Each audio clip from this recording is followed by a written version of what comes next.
Elior est une marque qui vous accompagne tout au long de votre vie.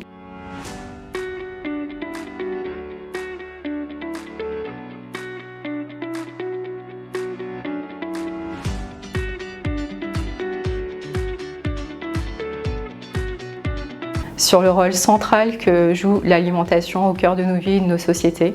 Ça va au-delà de la typicité française de la gastronomie avec ce rôle de repas, de partage, de convivialité.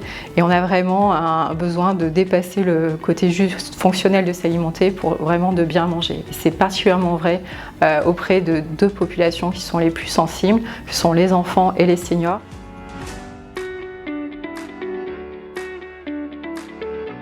Pour tous ceux qui cherchent un métier qui a du sens, nourrir tous les jours des millions de convives, c'est utile, ça a du sens.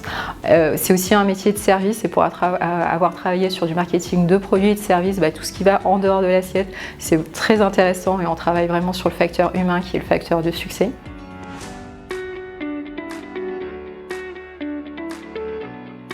Un métier de designer de mode ou designer d'intérieur, architecte d'intérieur, parce que j'aime vraiment toute cette dimension artistique.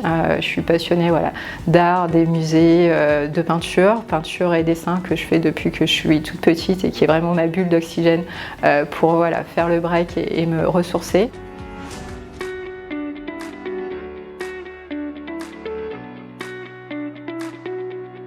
Alors c'est un conseil qu'on m'avait dit, que j'ai entendu, que j'ai pas écouté parce que j'avais pas compris son importance. C'était l'importance du réseau et travailler son réseau au-delà de la promotion de sortie d'école.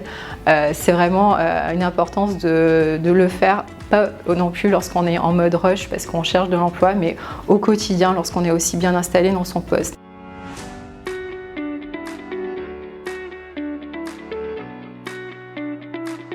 Les futurs recrues auront le choix entre des projets incroyables à long terme et à court terme.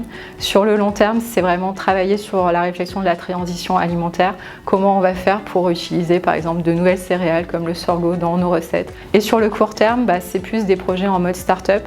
Je pense que il y a des jeunes diplômés qui hésitent entre le monde de la start-up ou des grands groupes. Chez Elior, on peut vraiment faire le deux. Un conseil aussi, lorsqu'ils vont préparer leur entretien ou écrire leur lettre de motivation, c'est vraiment prendre le temps de faire des entretiens réseau, de contacter les personnes sur LinkedIn.